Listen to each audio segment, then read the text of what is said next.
હોસ્પિટલના સ્ટ્રેચર પર દર્દથી કણસતો અને માફીની ગુહાર માંગતો અને આજીજી કરતો આ સીધો સાદો લાગતો યુવાન બેંક લૂંટનો ખૂનખાર આરોપી છે, જેને પોલીસે એવો સબક શીખવ્યો કે સુરત તો શું બીજી વાર ગુજરાત પણ નહીં આવવાની આજીજી કરી રહ્યો છે।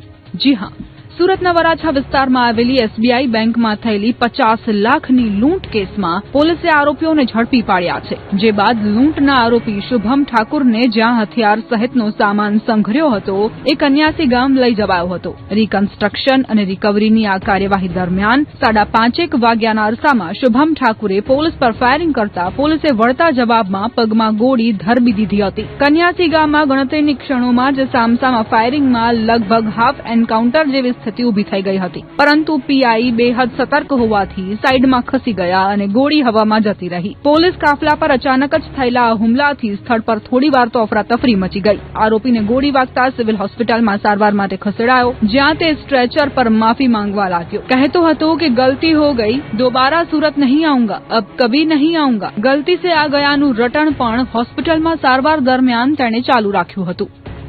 સુરતમાં ગેરકાયદે ગર્ભપાત કરનાર બોગસ ડોક્ટરનું સરઘસ કાઢવામાં આવ્યું। સુરતના વરાછા વિસ્તારમાં ડોક્ટરની ડિગ્રી ન હોવા છતાં ગર્ભમાં જ બાળકીઓની હત્યા કરનાર ફરાર ફાર્માસિસ્ટ રામગોપાલ ખંડેલવાલની પોલીસે ધરપકડ કરી છે, જેના બીજા દિવસે પોલીસે આરોપીની બધી શાન ઠેકાણે લાવી દીધી અને આરોપીઓનું સરઘસ કાઢવામાં આવ્યું। પોલીસ આરોપીઓને લઈ મમતા હોસ્પિટલ પહોંચી, જ્યાં સમગ્ર ઘટનાનું રિકન્સ્ટ્રક્શન કર્યું। પોલીસે આરોપી પાસેથી સમગ્ર માહિતી માંગી હતી। આરોપી રામગોપાલ મમતા હોસ્પિટલના નામે ગેરકાયદે ગર્ભપાતનું નેટવર્ક ચલાવતો હતો। નવેમ્બર 2025માં પણ આ જ રામગોપાલ શિવાય હોસ્પિટલના નામે ગર્ભપાત કરતા પકડાયો હતો। તેની સામે ફોજદારી ગુનો નોંધાયો હોવા છતાં કાયદાના જરાય ડર રાખ્યા વગર તેણે માત્ર 6 મહિનાના ટૂંકા ગાળામાં જ એ જ જૂના સ્થળે મમતા હોસ્પિટલનું નવું બોર્ડ મારી ગેરકાયદે પ્રવૃત્તિ શરૂ કરી દીધી હતી। આરોપી એટલો બેખોફ હતો કે તે 10,000માં ઘરે જઈને ગર્ભ પરીક્ષણ કરી આપતો અને 15,000માં અસુરક્ષિત રીતે ગર્ભપાત કરી આપવાની સુવિધા પૂરી પાડતો।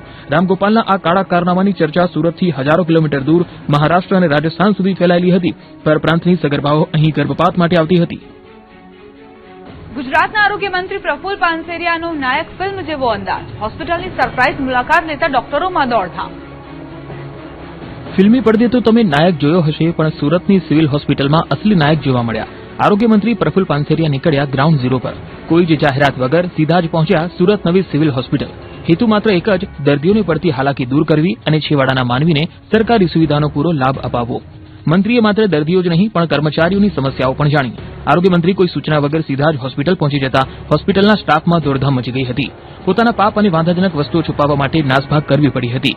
જો કે શરૂઆત સુરતથી થઈ છે, પરંતુ હવે ટૂંક સમયમાં આખા ગુજરાતની હોસ્પિટલનો વારો છે।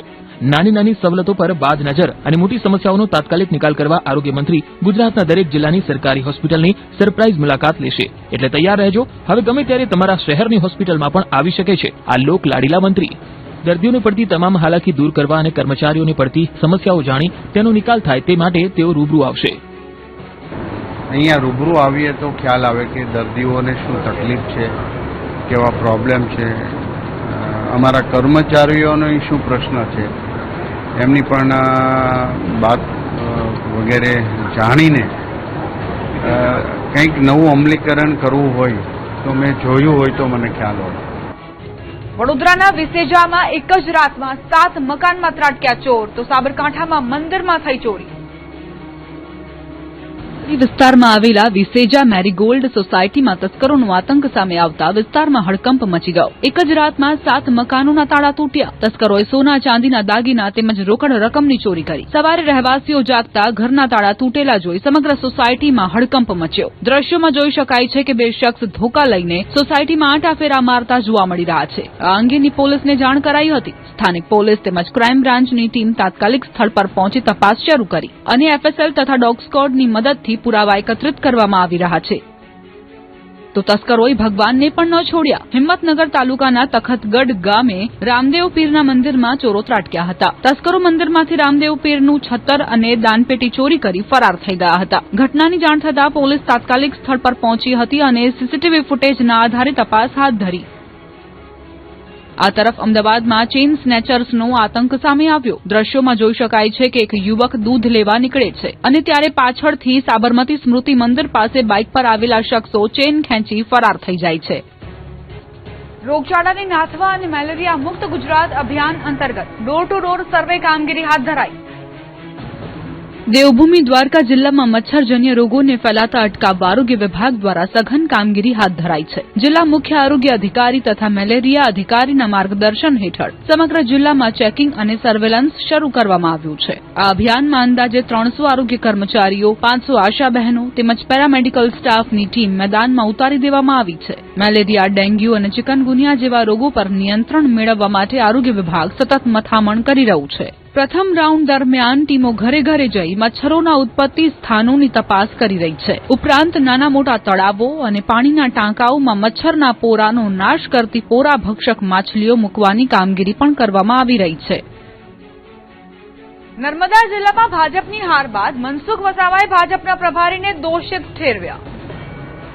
નર્મદા જિલ્લામાં સ્થાનિક ચૂંટણીમાં ભાજપનું પ્રદર્શન સારું નથી રહ્યું, જેને લઈને હવે ભાજપમાં જ ભડકો થયો છે. ભાજપનો આંતરિક વિખવાદ સપાટી પર આવી ગયો છે. ભરૂચના ભાજપના સાંસદ મનસુખ વસાવાએ ભાજપની હાર બદલ ભાજપના જ નેતાઓને દુશ્મન ગણાવ્યા. સાંસદ મનસુખ વસાવાએ નર્મદા જિલ્લા પ્રમુખ નીલ રાવ, જિલ્લા પ્રભારી અર્જુન ચૌધરી અને મહામંત્રી પર નિશાન સાધ્યું. જિલ્લાના નેતાઓની ચૈતર વસાવા સાથે સાંઠગાંઠ હોવાનો આક્ષેપ પણ કર્યો. બીજી તરફ નર્મદા જિલ્લા પ્રભારી અર્જુન ચૌધરીએ સાંસદ મનસુખ વસાવાના આક્ષેપોને ફગાવ્યા.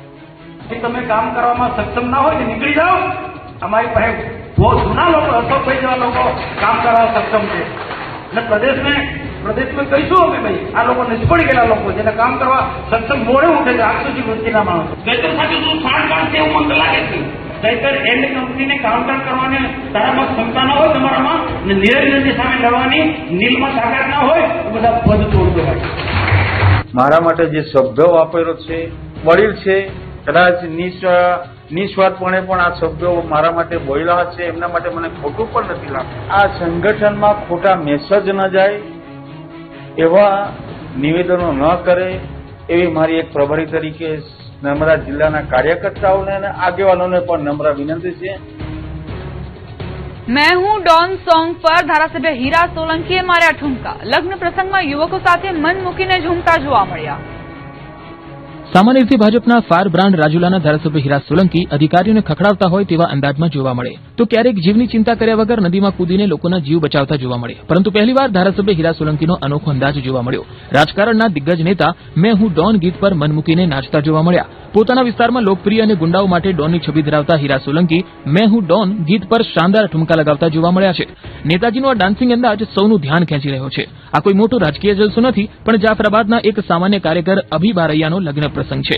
રાત્રિના સમયે ધારાસભ્ય હીરા સોલંકીએ યુવાનો અને કાર્યકર્તાઓની ખુશીમાં સામેલ થઈને તેમની સાથે બરાબરની જમાવટ કરી હતી. કાર્યકર્તાઓ સાથે વિવિધ ગીતો પર કોઈ ચિંતા કર્યા વગર મન મૂકીને ઠુમકા માર્યા. તેમના આ સરળ અને મળતાવડા સ્વભાવે કાર્યકર્તાઓમાં ભારે ઉત્સાહ ભરી દીધો.